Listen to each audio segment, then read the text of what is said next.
মঙ্গলবার ভোর 4টা নাগাদ প্রবল ঝড় বৃষ্টির ফলে রানীরবাজার ঘোড়ামারা ব্রিজ সংলগ্ন এলাকায় এক প্রবল আকৃতির প্রকাণ্ড গাছ ভেঙে পড়ে যায়।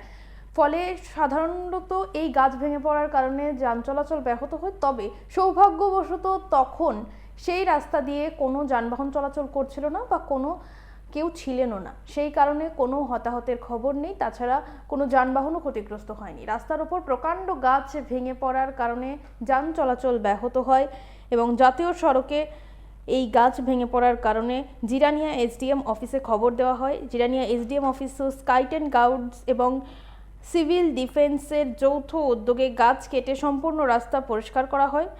জানা যায়, গত দুদিন ধরেই যে ঝড় বৃষ্টি হচ্ছে তাতে জিরানিয়া মহকুমায় বিভিন্ন এলাকায় প্রচুর গাছপালা ভেঙে পড়ছে। প্রায়শই দেখা যাচ্ছে রাস্তাঘাট বন্ধ হয়ে যাচ্ছে এই গাছপালা ভেঙে পড়ার কারণে। শুধু জিরানিয়া নয়, আমরা রাজ্যের বিভিন্ন এলাকায় দেখতে পাচ্ছি বড় বড় গাছ রাস্তায় ভেঙে পড়ছে। জিরানিয়া এলাকার এই ঘটনা ঠিক কি ঘটেছিল আমরা শুনবো। আজকে ভারী বৃষ্টি এবং বাতাসের কারণে রানীবাজার ঘোড়ামারা ব্রিজ সংলগ্ন এলাকায় একটি বিশাল বড় গাছ আসাম আগরতলা রোডে মেন রোডে পড়ে গেছে ভারী বৃষ্টি এবং বাতাসের কারণে।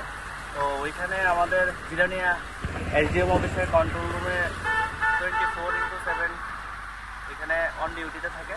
তো কালকে রাত্রে আমাদের নাইট শিফটে ছিল আমাদের স্কাউটস এবং সিভিল ডিফেন্স ভলান্টিয়ার।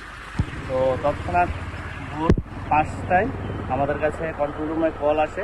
তারপর আমরা ওইখান থেকে আমাদের যে মোকাবিলার টিম আছে, টিম এসে আমরা যেখানে স্পটে আসি, স্পটে এসে আমরা দেখি যে আসাম আগরতলা মেইন রোড আছে, রোড ব্লকেজ পুরা।